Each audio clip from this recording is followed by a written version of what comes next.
Yo, what's going on, guys? Welcome back to another episode of Georgia Sports Nation. We got some more Hawks and Braves content on tap for you guys tonight. We're going to be recapping the loss against the Bulls from earlier this week, 100 to 111, but also recapping the win against the Thunder on Wednesday, 137 to 132, and also going to be previewing tomorrow's game, the only home game in the next 6 games or 5 games for Atlanta against the Clippers. Also, towards the end, we're going to be talking about how we got news today that the Braves extended Brian Snitker through 2025 with a contract extension. So we're going to be talking about the details of that and what we think of Brian Snitker with the Braves so far in these future seasons. But without further ado, we got OG next to me here. What do you think of these 2 games and lately about the Hawks, OG? Inconsistency, and it's just that's the team. That's what's going on with this team right now. They're the model of inconsistency, and it's kind of as a fan, it's kind of annoying. As a content creator, it's something that we got to talk about. But it's just the inconsistency, and and it's really hard to stay positive about this situation until they start being more consistent. Now, when I say inconsistency, meaning okay, I get it. We won 5 straight games, and we wound up losing 2 games. But how we lost those 2 games is kind of totally indicative of how the season has gone. Like you be all up and here with it when it comes to them, and then you crash back down, man. So hopefully these guys can be more consistent. More consistent. Now, talking about the games in itself, um, you can't turn the ball over the way they did and win basketball games. I don't care what the strategy is. I don't care what the play calls is. I don't care about any of that. You got to take care of the basketball. You don't take care of the basketball, you're going to lose basketball games. Yep. It's just that simple. I Eight, mean, 18 turnovers for the Hawks, and we're normally throughout the season we've been a low turnover team, but leading to 16 fast break points for the Bulls, who are an older team who don't even like to play with pace. That's never going to win you ball games.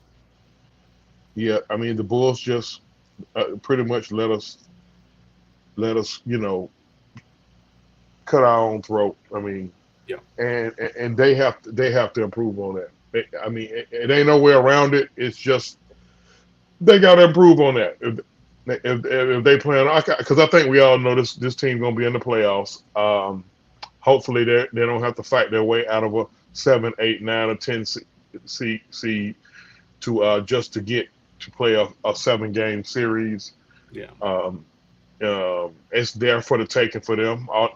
But honestly, Mikey, I think it's just up to the players. I see where it's a lot of people in our fan base, and that's something we can talk about down the road on how they feel their feelings toward the head coach or whatever. But ultimately, it's all about what those players do on the floor. Now, to the OKC game, um, I mean, we still fell back into the turnover lull late in the game, but we kept the pressure on them. Every time they tried to make a run on us, we would kind of answer it with our own run. It was an extremely high scoring game. I think the score was 77-77 at half. So It was. no defense was played. But we played enough defense to offset what they had going. That's pretty tough. That's a pretty tough team. I like to see how that team look in about a year and a half.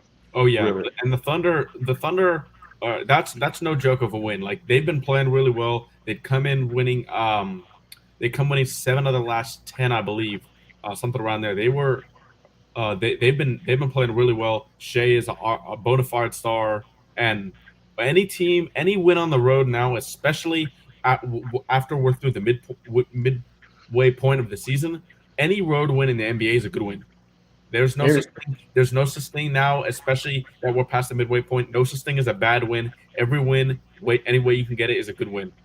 at this point with our team, any win is a good win. I Yeah, mean, we are. This is game number 50. Can you believe it? it's gone This by is so quick. game number 50. We play 82 games. We're going into the All Star break next weekend. I think 50. Um, They got to get it together and get it together real quick. Um, and don't think the Clippers going to be a pushover because we beat them out there. We did beat them without PG-13. Unless he on some load management, I expect him to play tomorrow. Yeah, they both are probably going to play. They're not on a back to back. The Clippers played yesterday, so they should be fresh and ready. Both Kawhi and Paul George. Kawhi's been playing 30 plus minutes, so hopefully DeAndre Hunter will be back for that game. And as of right now, our injury report is clean. So hopefully he'll be back for that game. But one thing I did want to address here before we get on to discussing about the Bulls game more in depth was John Brooks asked, "What do you guys think about all these trade rumors about JC every day?" And we heard from Landry Fields that a few days ago. Honestly, the Hawks and the front office don't know whether they're going to be buyers, whether they're going to be sellers, because the on-court product has just been so inconsistent. You saw us rattle off 5 wins against good teams there, the Knicks, the Mavs. Like we beat good teams in that winning streak, and then we lose to the LaMelo Ball list, Miles Bridges list, and Kelly Oubre list, Charlotte Hornets. So we don't know what this team's going to get in day out, and when your GM doesn't know that, when the players don't know that, when your head coach doesn't know that, you're going to be listening to offers for players that you want to trade for, but that doesn't necessarily mean that you might actively want to stop him. The Hawks are going to do their due diligence. Landry Fields, Kyle Korver, assistant GM, Nick Ressler, probably, unfortunately, they're going to do their due diligence and listen to offers for the players they're consider trading. But I don't think they're going to actively shop JC now as much as they were from the beginning of the season. Well, for one, he doesn't want to leave here, Yeah, to my understanding. And then, given what's been going on with this team, I think what would be a PR nightmare for this team is to trade somebody who don't want to leave here. yeah. Um, let me say something about this trade deadline. Folks put so much into the trade deadline, Mikey, but I try to tell my fellow Hawks fans or Falcons fans, because or the Braves fans for that matter, when it comes to the trade deadline, listen. Teams are not going to just be making trades just to be making a trade. Okay, trade, first of all, you got to consider the financial part of it. Draft capital. You got to consider draft capital. You got to consider um, um, what it may do To the chemistry. to the chemistry. Thank you. What it may do to the chemistry. You know, you don't make a trade just to be making a trade. Um, I commend John Collins for being professional about this for the most part. His name been thrown up in trade rumors Last basically three basically years. since number 11 got drafted. You want to know the truth? A little bit after number 11 got drafted, then his name came up in trade rumors. But hey, it's part of the business. Hey, yeah, what you gonna do? You gonna sit around? You gonna throw a pity party about it? You gonna go out there and do your job? I don't expect the Hawks to make a move, Yeah, I and don't think it'll be big. if they do, it'll be something just to add a piece. And I see the main guy that keeps getting thrown back to us is Jay Crowder. Phoenix want a little bit too much for Jay Crowder. I I agree. respect Jay Crowder's game as a player, but they want a little bit too much for him. So, and that's fine. But in my opinion, it's a little bit too much for him. Yeah, I agree. I'm also not one of those type of guys. But on the flip side, I'm not one of those type of guys that's like, you can't trade this guy, you can't trade that guy. But let me tell you something. If the trade makes sense, you pop the trade. I don't care who it is. My favorite player on the Hawks by far is Clint Capella. But if somebody say, if somebody give us an offer we can't refuse for Clint, I'm gonna wish him the best. Because it's all about this team has been in this city since 1968, I think, and we've never been to a Eastern Conference Finals. Excuse me, we've never been to an NBA Finals. Yeah. We've never been to an NBA Finals. We've been to 2 Eastern Conference Finals, and when we the first 3 years we was in Atlanta, we were still technically in the West because St. Louis was in the West, and we made it to 1 Western Conference Finals over there, or West. Well, they called it the Western something, but it was they were the last 2 teams standing out West. Yep. And I think they lost to the Lakers. But so I mean, we need some jewelry around here, man. We need some jewelry. I kind of got spoiled by the Braves winning one for the first time in 25 years, and the Bulldogs going back to back. I got spoiled with that. I can now say as an Atlanta fan, in the last 5 to 6 years, my teams that I support got 4 championships. You got 2 in college football, 1 in baseball, 1 with the newly formed soccer team here. So I'm ready for the Falcons and the Hawks to get on the good foot. Let's get us some jewelry. Let's make sure whatever they got going on in that front office, get it together. And hey, let's just make the right moves and right decisions. That's just where I am on that. Yeah. What's going on, Blue? Glad you're able to come through tonight. But against the Bulls, that game, honestly, this game started off as one of the most ugly games of basketball you would ever watch. The score after the first quarter was 21-17. The pace was so slow.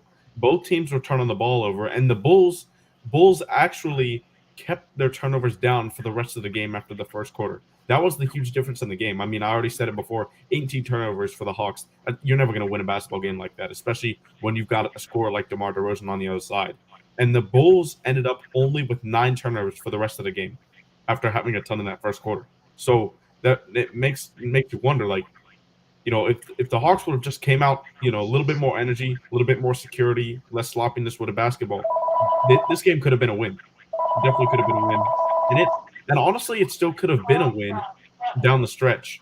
But with the Bulls, you've got Vucevic, you got Levine, you got DeRozan, guys that'll score at the end of the game and get whatever they want to and get to their positions. So against the Bulls, you don't want to get into a tough game down the stretch. And unfortunately for Atlanta, we only scored 22 in the fourth, and Chicago had 33 in the fourth. And that was the difference in the game right there, honestly, after the turnovers. Again, like I alluded to earlier, you can't turn the basketball over and win basketball games. We allowed Chicago to slow us down because, like you said, they're a veteran team and they ain't trying to run up and down the floor. We allowed them to slow us down, and when they slowed us down, they was able to set whatever type of defense they set. They're not a great defensive team, but when you play slow, they could catch up with you on defense. You can't just that was it. That was a winnable game that we lost, and it's kind of a reoccurring theme that has to stop. Yeah. If this team plan on making any type of legitimate run, we got to flush at this point, man. Just flush everything that done happened up to this point, and hopefully this team can go on a legit run to, if nothing else, when it comes time for playoff time, be a 6 seed where you ain't gotta do this play-in crap. You just go out there. You got a 7-game series, and you're gonna have to win at least 1 game in the other team's house. So that's just where it is. Let's go, Blackberry. We got in this game. We do also have to appreciate DeMar DeRozan for this game because he played in his 1,000th career game today in this game. So congratulations to DeMar DeRozan in elite company playing 1,000 games. So congrats to him. Matched out a mid range. He had 26 in this game, 11 for 21 shooting, and added 6 assists. So he definitely hurt us on his night of achievement. But for the Hawks, if you look at the box score in this game, the only guys that really played well were Clint Capella and AJ Griffin. Trey didn't shoot efficiently. He had 21 and 13, right? But he had 6 turnovers. He shot 0 of 5 from the 3-point line, 7 of 16 from the field. And DeJounte Murray, before this game, he was hitting everything in sight. He was shooting above 50% from three, above 60% from two, and he was due for a little bit of a regression to the mean for shooting. He ended with 2 for 7 from three, 9 of 19 from the field for 20 points, 4 assists, and 7 rebounds. So a little bit of regression there for Murray, but he was due for that because in that 5 game winning streak, he was seemingly making every single shot he took. Capella ended with 16 and 12, and AJ Griffin had 11, 2 and 3, 4 of 7 shooting from 31 minutes off the bench. But before I go on to the box score, I wanted to talk a little bit about Bogdan Bogdanovic because lately, as you know, G, he's been struggling with shooting the ball, and when he's not putting the ball in the basket, he figured it out in the OKC game. But before this, against Charlotte, against against Chicago, and then for the latter part of our 5 game winning streak, he was not putting the ball in the basket. And when Bogey's not putting the ball in the basket, he's a liability on the floor on the defensive end. So we really saw Coach Nate put more emphasis on AJ Griffin in the fourth quarters on these last 3 games. Do you think that's the right decision? And do you think that Bogey was really hurting us down the stretch there when he was left in games, even though he was shooting like 5 of 14? A little bit of both. If Bogey's not getting it done, you gotta get somebody else who can get it. Get somebody else in there who can get it done. I don't care who it is. I mean, a lot of again, a lot of people in our fan base feel as if though it should be AJ Griffin.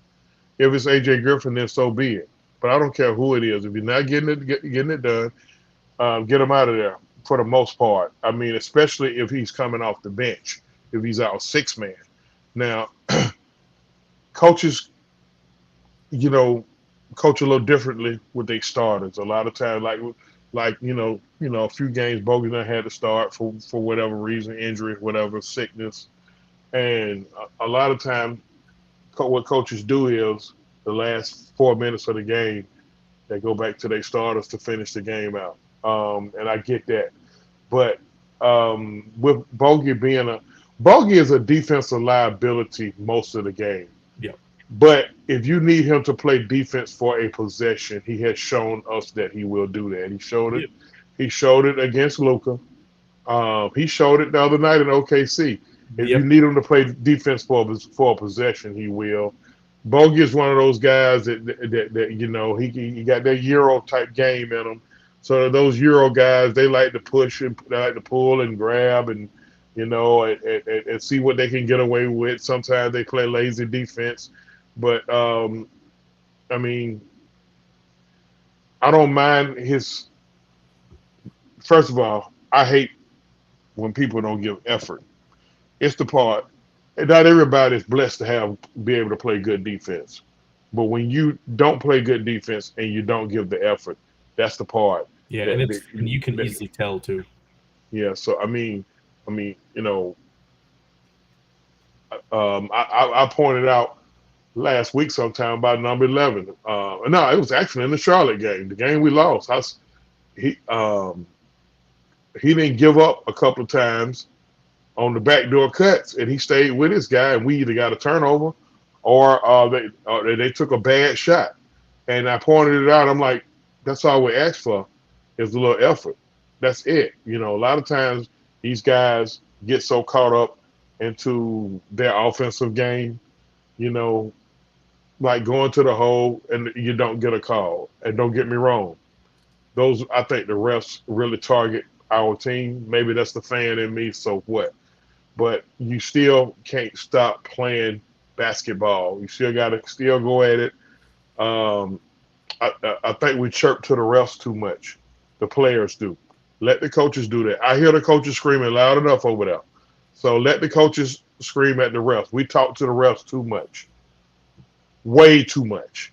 And I'm going to tell you, officials can be vindictive. They'll hate the Hawks because a certain player talks too much to them. Like soon as the game starts, we be in the first quarter. Number 11 and John Collins, they talking to the refs. Leave them alone. Stop talking to them. Y'all talk too much. You complain too much. And what you're doing, you pissing the refs off. You know, but I get it. But don't let that deter you from hustling. Yeah. Okay. And Just don't let that deter you from hustling. I get. Trust me. I was so livid last week about it was a game that we actually won. I think it was either the Knicks game or it was either the Knicks or Dallas. I felt like the refs really did everything in their power to try to take the game oh, from it was us. Dallas. That was when the moving screens weren't getting called, and Conru and Oh, DeAndre Hunter. oh man, Yeah. I was free. No, this was a home game Oh, okay. It was because okay. it was a home game. Well, So it might it have been was the Knicks. it was somebody we played at home, and boy, I was on 30. I was 20 slots past 10. Like I'm like, man, but bottom line is, hey, you got to just stay with it. Control. If this team take care of the basketball, hey, and play downhill, we're a hard team to beat. Yep. If we can Along, play. Oh, sorry. Go ahead. no, along with staying healthy. Yeah, Go ahead. and health is the biggest thing with this team because, and I'm glad you mentioned that because in this Bulls game and the game against OKC as well, we were without DeAndre Hunter. He had acute asthma symptoms, and this did not come up before this year until these two games. So it was really interesting. To my understanding, it was something that hadn't happened in years, or he didn't know he had asthma. It was something like, whatever it was, that's scary. It definitely was, but it scary. Looks like he's going to be okay because he's not on the injury report for tomorrow, and hopefully it stays clean because the Hawks will release another injury report before the game tomorrow. But DeAndre Hunter is the only guy on this team, and I know, and this is no shot at DeJounte Murray. DeJounte Murray is an excellent defender, right? But he's not the big body that DeAndre Hunter is at good, legit 6'7", 6'8", with a lot of strength. He needs to be the guy on the court, preventing the guys like DeMar DeRozan, Zach LaVine, Shai Gilgeous-Alexander, who we'll get to after this game. It will really hurt us not having DeAndre Hunter on DeMar DeRozan and Shai Gilgeous-Alexander specifically, those two guys. And they would get, and the Bulls and the Thunder, because of it, mainly Shai, were getting into the paint all they wanted because of it. We had Bogey. We had to have Bogey on DeRozan, and that didn't end well. When he's struggling shooting, he's not providing good defense. But we did see us move the ball relatively well in this game, and you don't really see the Hawks lose a game many times that they have 24 assists, because we know the offense at times of this team has been inconsistent. The flow hasn't been there. The ball movement kind of stops at some cases, some points of the game. But 24 assists normally enough to win you the game, but the turnovers allowed the Bulls to score quickly. And even though they ended with only 111 points, that second quarter they scored 40 points and we had 27. And that was really the large part of the game right there, because after that first quarter, the Hawks got really sloppy with the ball, and the Bulls finally broke out of their shooting slump in the fourth quarter. Yeah, we only had 100 points that game. 2 nights later, we scored 137. That's almost 10 points. That's 9 points. That's 9 points better per quarter. Why? Because we let the Bulls slow us down. Yep. Even though we turned the ball over a little bit against OKC, we kept the pace going. Yes, SGA was getting downhill because he's 6'6", and DJ DJ's 6'4", 6'5", but he doesn't have the strength to deal with Shai. I laughed on a couple of drags. I'm like, damn. I'm like, SGA done little boy DJ, but DJ couldn't. He took that personal. Oh, he did at the end of the game. He did. He took that personal, and it showed in his play. He started picking his play up. But down the stretch, a couple times, I want to mention Bogey. Nate McMillan switched Bogey onto SGA, and he wasn't able to bag Bogey down like that. Now he can get around Bogey, but he wasn't able to bag Bogey down. We actually created a couple turnovers from him. So Yeah, at the end of the game, probably the last three possessions or not the last three possessions, but below the 3 minute quarter in the fourth, we saw Bogey defend SGA, and yeah, like you said, he didn't get around him. Bogey put up a tough fight, made him take a couple post fadeaways, and once Shea gets in the paint in that blue area, you know he's most likely going to score. He's one of the best in the league at finishing around the paint.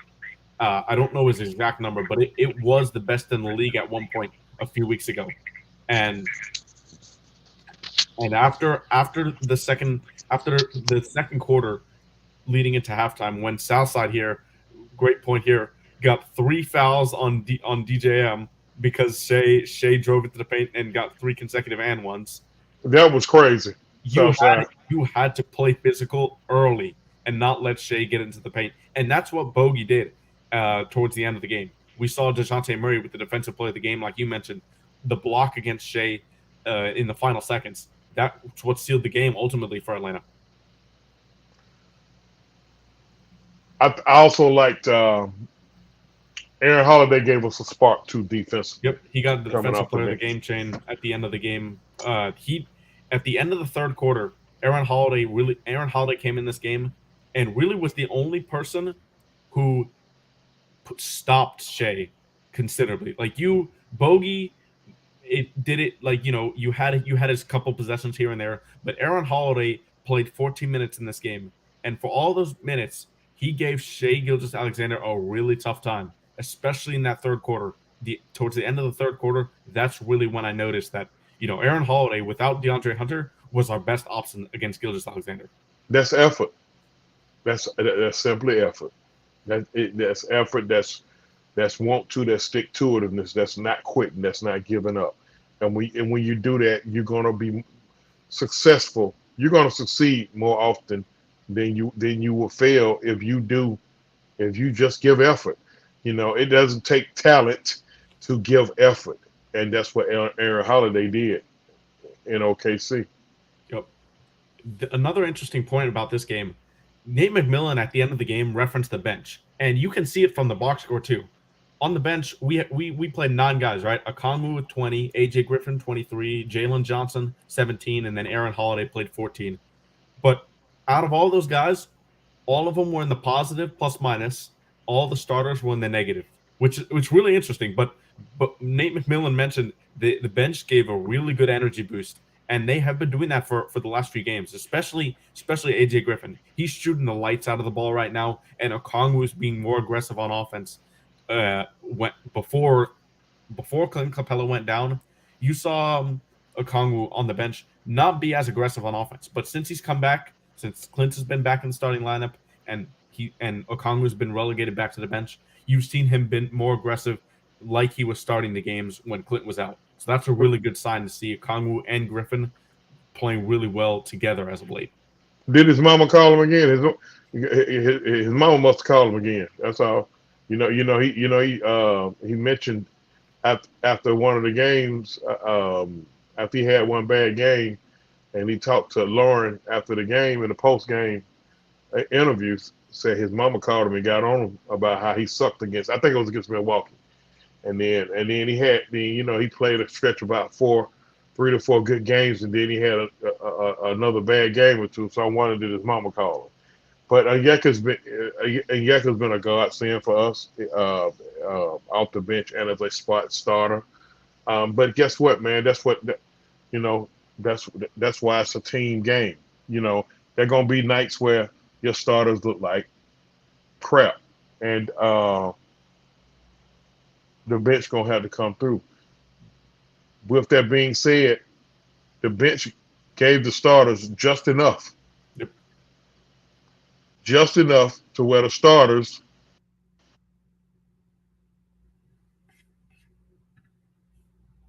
You know, OG? I'm sorry about that, but Okay, and the starters eventually came back in and closed it out. We talking about the OKC game, right? Yep. Yeah, the starters eventually came and closed it out. And that's what's supposed to happen. And I try to tell folks that the starters are supposed to close out the game. Yeah, they are. They're supposed to, unless somebody done fouled out or done got injured, the starter's supposed to close out the game. You know, you may make one adjustment, like you say, Nate been going down the stretch a little bit more with AJ Griffin, but we can't expect AJ Griffin to just ball out all the time. He gonna have a game or two where he off. It's part. It's part of the game. You know who wasn't off though in this game? Trae Young. He came back to Oklahoma City, a homecoming game, 33 and 11 on 10 of 20 from the field and 50% from 3 on 3 of 6, as well as 10 of 11 from the line. You know he always wants to show out when he comes back home. And like Southside said, yeah, he did it in front of his mom and dad. And it was a good follow-up performance to a game against the Bulls where, honestly, the turnovers were just ridiculous. He did his job. DeJounte Murray, it was a tale of two halves for Murray. Like you had Murray, he ended up with 21, 3 and 2, 1 of 8 from the 3-point line, 9 of 19 from the field. This was a tale of two halves because you had DeJounte Murray in the first half. He was hitting everything from mid-range. He had his only 3 in the first half as well. But in the second half and towards the fourth quarter, Murray, I thought, really had a bad fourth quarter. It was pretty bad. And yeah, he turned. Yeah. He 5 and 11 got to take care of the ball better in the fourth quarter. Period. No excuses, because you got basically two guards in the back court who are primary point guards. Shouldn't have that many turnovers. They both turned the ball over in quarter 4. Kind of let OKC back in it. They got to do better against better teams. It's just that simple. Yeah. And this game, the Thunder started an interesting lineup, by the way. They had Kenrich Williams, who's 6'6", at center. And John Collins and Clint Capella did that thing, both posting double-doubles. JC had 19, and Clint Capella had 18 to both go along with 10 rebounds each. And CC was 100% from the floor, 8 for 8. JC also added a 3, and then it was 7 of 12 from the field. So both and Onyeka 8 too. They did right. That was good coaching by Nate McMillan. Oh, go figure. Nate McMillan actually had some good coaching. Go figure. But I mean, at the end of the day, man, hey, that's what you got to do. That's what you got to do. Hey, look, you got to exploit mismatches. You know, they probably felt like that. The Hawks are going to sit out there and chuck up threes. We could, we can get away with, playing a 6'6" guy. No, you can't. No, we're gonna get the ball down here to our bigs, and our bigs gonna earn their money. Yeah, and that's what happened. Yeah, we won the rebounding battle by 9, 46-37. Yeah, you should. I mean, you should when you got, because very few games where we got the left edge or the height edge. Very few games. John Collins is basically he's I ain't gonna say he's kind of an undersized center. His athleticism, he makes up for it. He makes up for it with his with his leaping ability and his athleticism. Clint is like 6'11", maybe 6'10", but he's got a little length. But both of those guys, they tough, they hard nosed. I know a lot of people get a little testy with John because sometimes the inconsistency really, he probably is the head dog when it comes to being inconsistent. But if you watch every game, when he gets in foul trouble early, it's gonna be a touch and go game with him. When he gets in foul trouble early, but when he stays out of foul trouble, and he stays engaged, or he stays out of foul trouble, he's gonna stay on the floor. And when he's on the floor, for the most part, he produces when he's on the floor. I mean, really, it's a lot. It's a few people that feel like John should be taking more shots, but it ain't so many shots to go around. I mean, when you got damn near, damn near $350 million in the backcourt, You know, and you got your two of your front court mates making another 100 to 150. Hey, hey, it ain't enough shots to go around because honestly, I think our third option is Dre Hunter. Yep. I And he think, was missing in this game. yeah, he's our third option, and then of course Collins and Capella just gonna get it how he live. I mean, whether it's on an offensive stick back, whether it's on a lob, you can also tell that Capella has his legs, even though he was out for that. He was out 9 out of 10 games with the calf strain. Yeah, but he has his legs, and I really wasn't opposed to leaving him coming off the bench to preserve him. I understand why Nate put him back in the starting lineup. Don't get me wrong, but I wasn't opposed to leaving him coming off the bench to preserve him. I see what you're saying. Probably the most encouraging thing on offense, and then we'll get to the Thunder box score and what we thought about them. The most encouraging thing I saw on offense, though, in this game, besides we get 33 and 11 from Trey, and I'll mention a detail about that after this. But Bogdanovic finally found his shot again in this game. He went 7-11 from the field, 4 of 7 from three, and for 20 points and 4 assists, added a steal and a block as well. And you don't get that from Bogey every night, so he'll take those extra defensive stats whenever he can get them. But it's really important for this team that Bogey finds his shot because as the leading 3-point volume scorer on this team, and in a team with not a lot of 3-point shooting, you need your best shooter to find the rhythm. And hopefully this is a sign of good things to come for Bogey. He had a rough stretch for about 2 weeks where he couldn't hit anything, but hopefully this is the start of a good shooting stretch because we really need it. With him and AJ Griffin on the floor at the same time, we're going to actually have a really good shooting lineup. And if Trey or DeJounte's on the floor with them, and that's mostly at all times, they're going to be able to find these open looks. You just got to knock them down. Off the bench, you get 15 from Bogey. We a dangerous team. Yep. If he starts naturally, I expect 18 to 20, 18 or better to 20 or better. He started in this game, so he gave us 20. That's what we should have gotten from him. AJ Griffin, if AJ Griffin gives us 12 to 15 off the bench, we're a dangerous team. Because you already know anywhere from 40 to 55 coming out of your starting backcourt. No, I'm gonna say anywhere from 45 to 60. Yep. May be coming out your starting backcourt. And then you get your usual 17 to 19 from Hunter.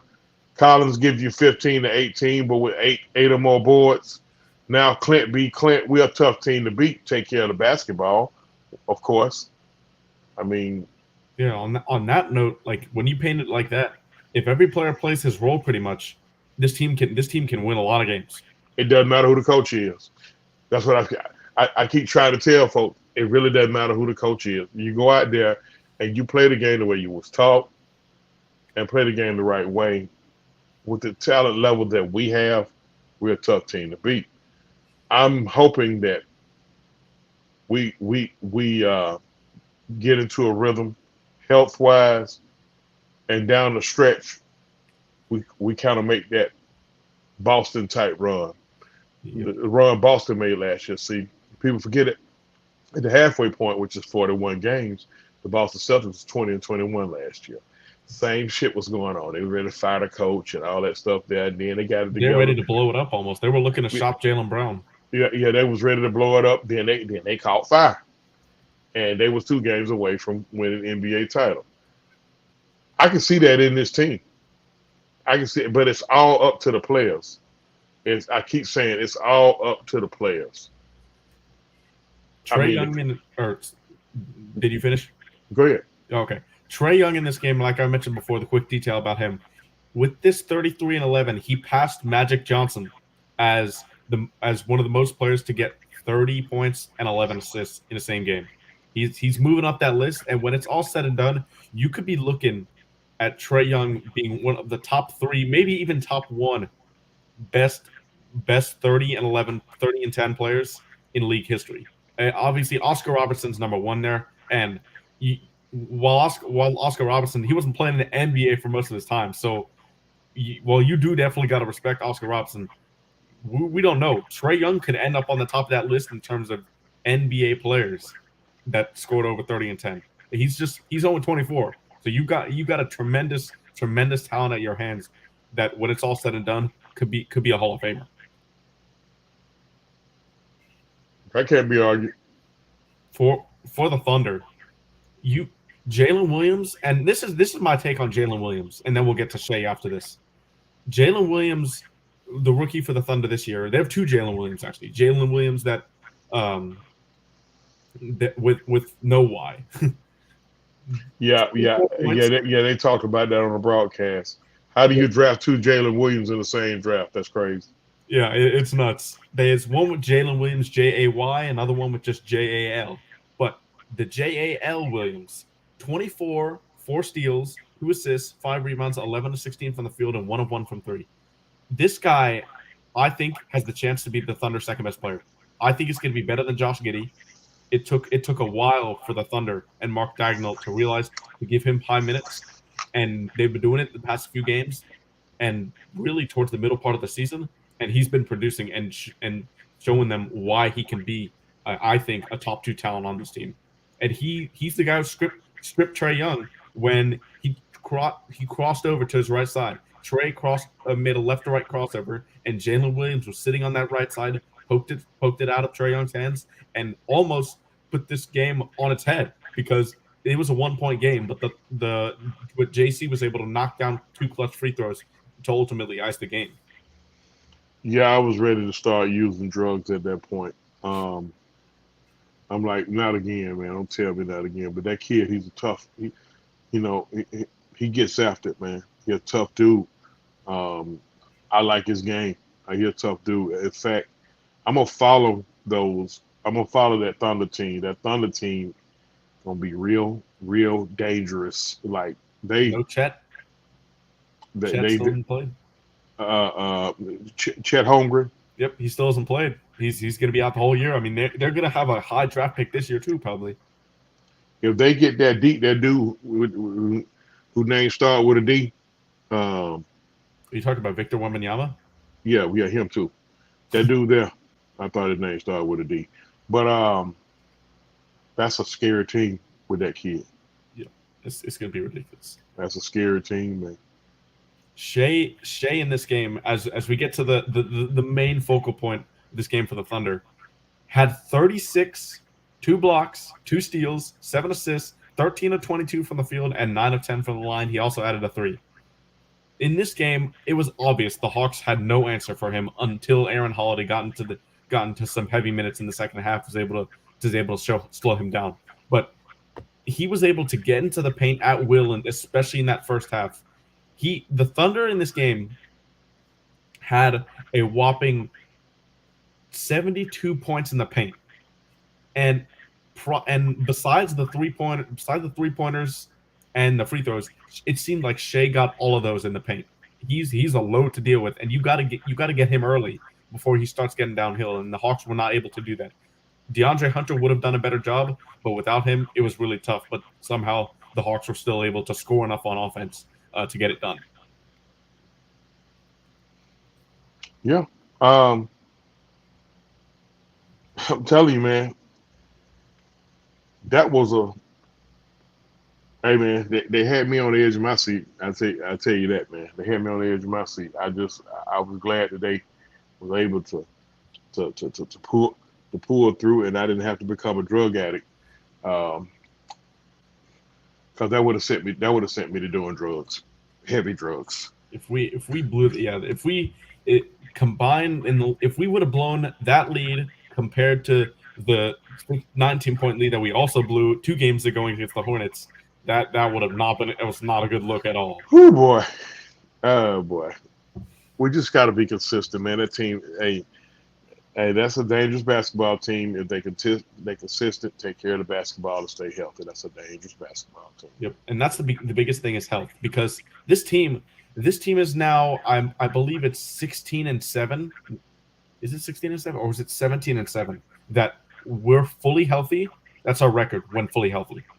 And it's no secret. It's no secret the Hawks lost a lot of depth this year, trading for Murray, getting rid of Gallo, getting rid of Herter, which we know was not the best move. Like without depth, we know this team can lose some games, and it's kind of scary, honestly, that even when we miss one guy like DeAndre Hunter or Clint Capella, our entire defense seems to just go away.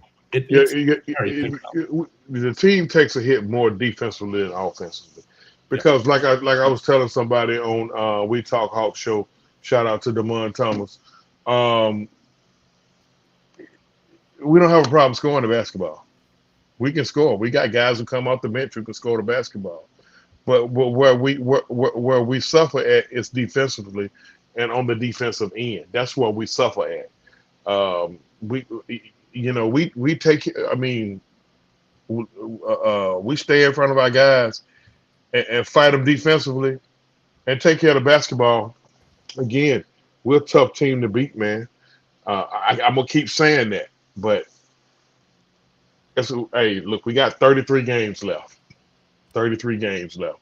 Them 33 games, man. I mean, you almost got to say we need to. I need to see 23-10. Like, yeah, it's got to be a bigger run. We got to make a substantial run. 23-10 will put us at 48-34. That'll put us at 48-34. At the very least, that'll get us a 5 or a 6 seed. But we can't just continue the trend of win 5. Okay, we won 5, we lost 2. Okay, now we just won 1. We don't need to win 1, lose 1, win 2, lose 1. No, we need to follow this up with another 5-game win streak. It's gonna be tough to get a 5-game win streak this game, because as we know, this game from the Hawks schedule is the only home game, like I said at the beginning of the broadcast, in the next 5 games. We got the Clippers at home, right? 7:30. Then we travel out west to the Blazers, Suns, Jazz, Nuggets, and Pelicans before returning home on February 9th to face the Suns again. So after tomorrow, the next home game is February 9th for the Hawks. This is going to be a tough stretch, but for the game tomorrow, we got to have DeAndre Hunter, and it's looking like we will. But especially against Kawhi and Paul George, we're going to need DeAndre Hunter. And DeJounte Murray's going to have to step up too. These guys are a little bit big for DeJounte, especially Paul George. He's legit 6'8", 6'9". So DeJounte's going to have his hands full guarding Paul George, I assume, with DeAndre Hunter on Kawhi. And we saw in LA a few weeks ago, DeAndre Hunter played excellent defense on Kawhi. Hey, to let you know how good Kawhi is, Kawhi still 8. 29. He's still 8, but here's the thing. Yes, Kawhi still got 29, but the effort was there on Kawhi. We forced him into some bad shots late. We got him off his spot a little bit, and that's all you got to do with a guy. Let me tell you something. That's another master of the mid-range. Oh, yep. Kawhi, he don't shoot many threes. He can make them, but he don't shoot many threes. So, it's going to be a tough stretch, because after that you go out west. And it's never easy going out west, man. I think we got Portland, Phoenix, and then and the Jazz. That's tough. We got Denver. We got Denver and New Orleans too at the end of it. That's a tough 5-game stretch. Yep. I'll take 3 and 2 out of that, Mike. I'm not gonna front. 100%. 100%. I'll take 3 and 2, and we need to and listen. I mean, hell, if you count the Clippers game, with it being 6 in a row, I wouldn't be too pissed if we 500 that stretch. But what I would rather have is for us to win the game against the Clippers tomorrow. Go up, get on a good flight going west. Yeah, and then do a 3 and 2 out there. That means we'll come back home 3 games above 500. And we done got that long. Then we're going. then we're gonna probably have a long stretch of home games, and you gotta take care of your business on your floor. We've been a little shaky at home lately, Yeah. and we've actually been playing better on the road of late. I think overall we still a better team at home record wise, but of late, if you look at like the last 30 to 45 days, the Hawks home and road record might not be too different. I mean, the Hawks been playing a little bit better on the road. Yeah, we're actually on besides the Bulls loss, before the Bulls loss, we were on a 6-game win streak on the road. Or Yeah, 7, yep. yeah. So tomorrow's game is the key. Yeah. We got to go. We can't get on that plane off a disappointing loss. It's gonna set the tone for the tough road trip 100%. And you've got John Wall's probably going to be out for the Clippers with that leg injury, or elbow, sorry. But with the Clippers, you know they're gonna have their two guys, Paul George and Kawhi. The thing is, you can make it tough for them, but let them get theirs. You don't want to get hurt by the others. In this team, you've got guys like Norman Powell, Reggie Jackson, Marcus Morris, all guys that you know can get a bucket when they need to. So you've got to make sure that those guys don't have like a 25 plus, 20 plus night to really hurt them, to hurt the Hawks, as well as Paul George and Kawhi Leonard being on their game. You got to clamp down on these other guys. I'm concerned about the big in the paint too. Oh, Zubac, yeah, he was really good against us last time. Yeah, but this time we have Clint Capella. He started against Okongwu, and that's a tough matchup for Okongwu because Okongwu is 6'8", 6'9". You've got Zubac, who's a 7'1" center who destroyed him. But Clint Capella, that's not happening against Clint Capella. I don't think so, at least. So hopefully Capella's going to be on this game tomorrow because the rebounding battle is going to be huge. You had Zubac this year get a 30 rebound game against Miles Turner. Okay, against Miles Turner. Okay. So you got to be on your game against Zubac 100%. Well, Miles Turner ain't really that big of a rebounder. He got length. He'll block a shot. He play good help defense. But yeah, that's one thing. Miles Turner, and he was thrown around in some names when some Hawks fans last year wanted Clint Capella traded because he wasn't having a good year. Miles Turner, he's a good help side defender, but he's not a good on ball 1-on-1 defender in the paint. He's really not. And like you pointed out, he's not that great of a rebounder. He's got the length, but you saw Zubac just destroy him earlier this season with like Wilt type numbers. So you gotta be able to put the effort in and team box out because this team is big. You gotta at the 2, you're gonna have Paul George, who's 6'9". You got 6'8". Kawhi 6'8". You got Marcus Morris and you got Zubac 7 foot. So this is a big team. Everybody's gonna have to box out. It's gonna have to be gang rebounds. And don't let them slow us down, because they'll try to slow you down. Yeah, don't let them slow us down.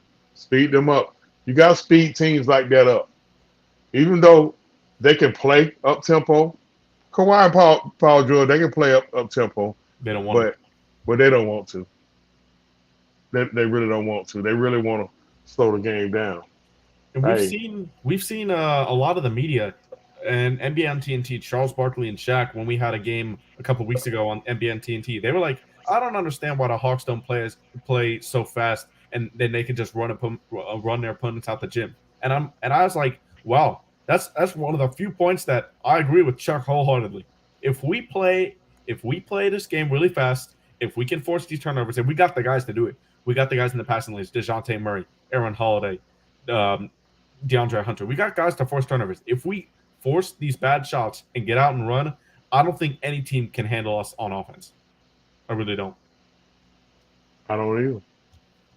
It's up to the players. Yep, and it's up to the players. Starts on the defensive end to turn those missed shots and turnovers into easy. Yeah, I mean, let me tell you something. Even if you're taking the ball out the net, hey, look at the Golden State Warriors. They're taking the ball out the net. They're gone. That's true, Draymond. They're gone. Hey, let's get it. Let's go. I mean, you notice some college teams play. They're taking the ball out of the net. They're going. Go ahead. Look, man, you got all that youth over there. You You got youth. If somebody tired, hey man, it's okay.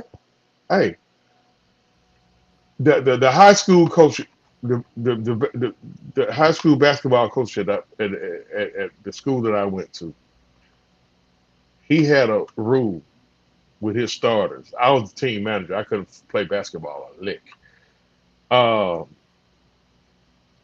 Starters, you can if you take yourself out the game, you can put yourself back in the game.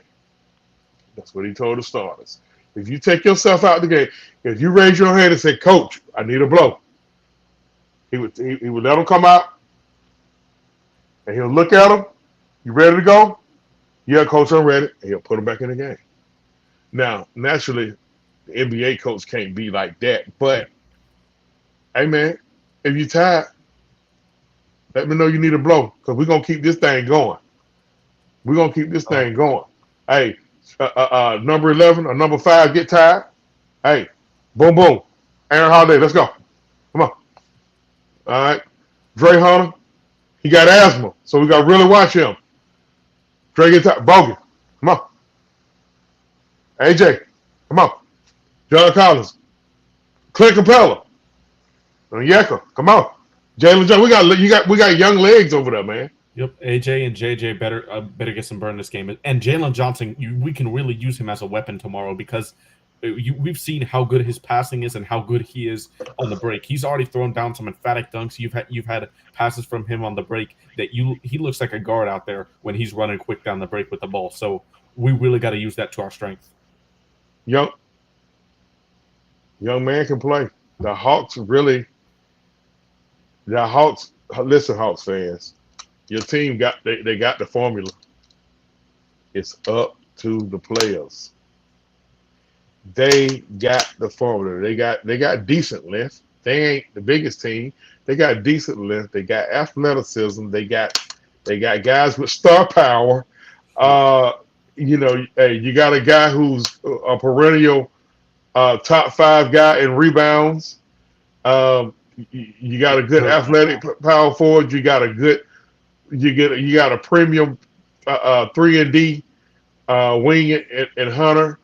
You got great youth. You got great youth off the bench. Listen, the Hawks are getting major burn and major production from all of their first rounders. A lot of people is so overly critical of Travis Schlink, but you got to look at his draft. His first pick was John Collins. His second first rounder was Trey Young, was number 11, and Kevin Huerter.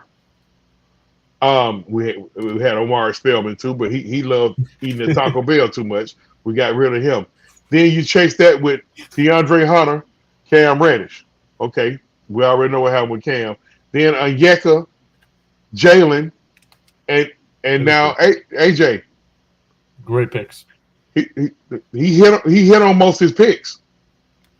Unlike another organization in the nation's capital. Oh boy, my goodness!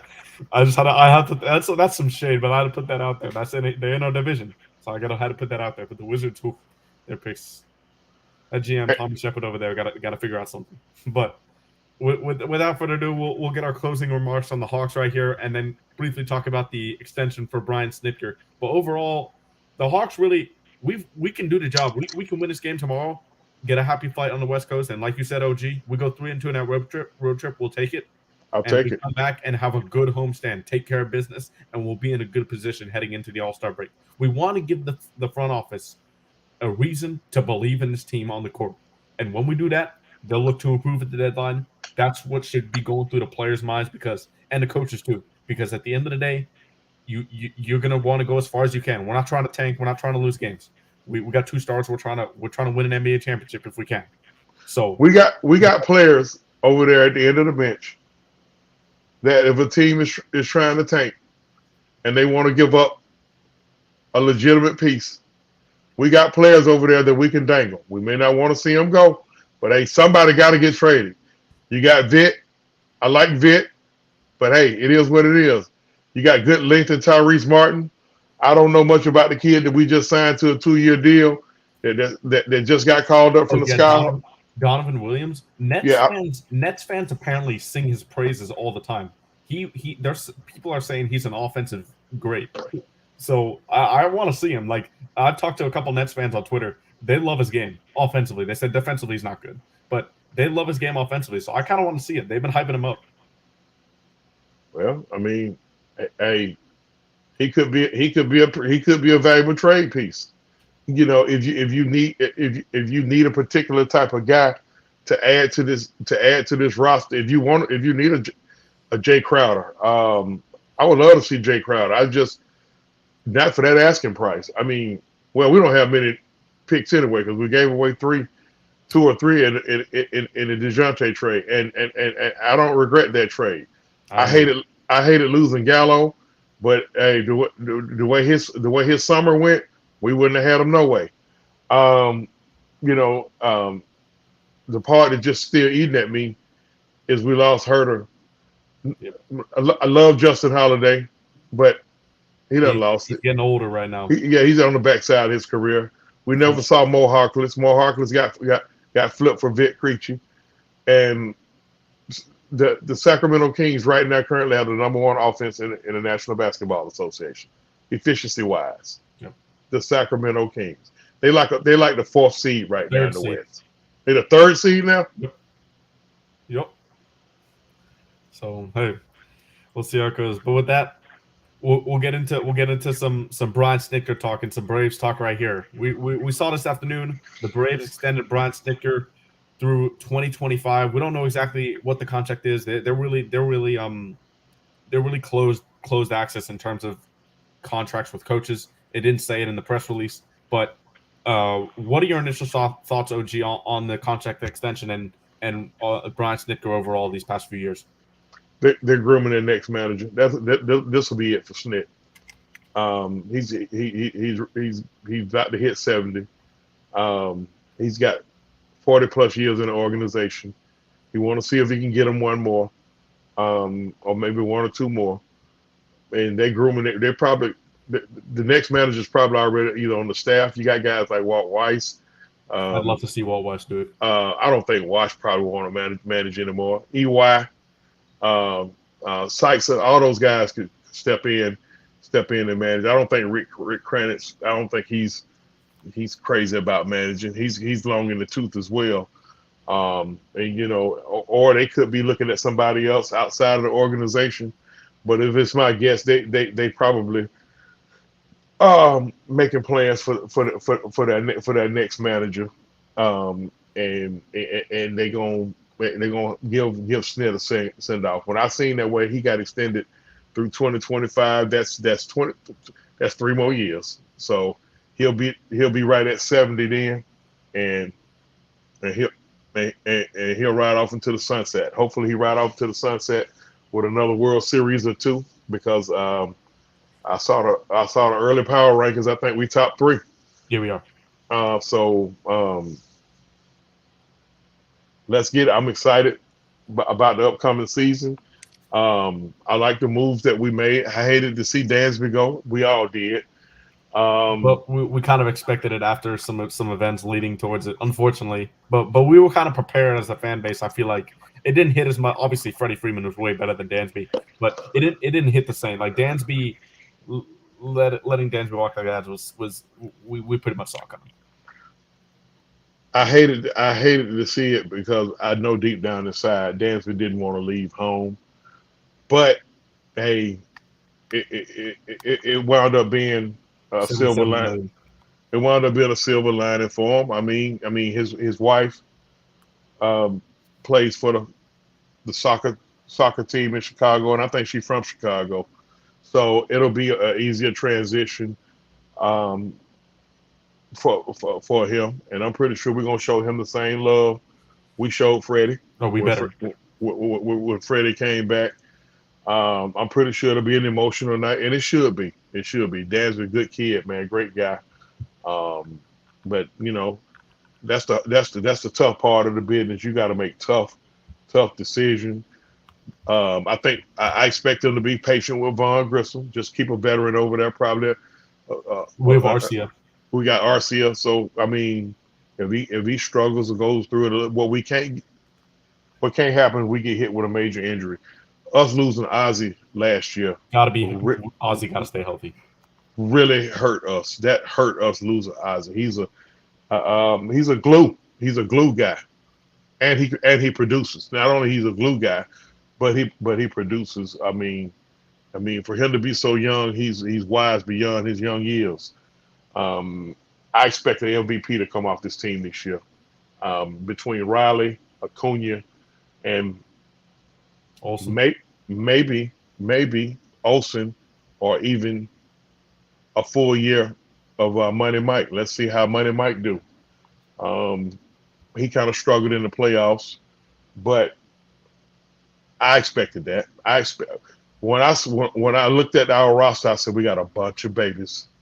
we might struggle, and we did. But actually, Olsen hit the ball. He was really good. Travis d'Arnaud, Olsen, and no, it was one other guy who hit the ball well.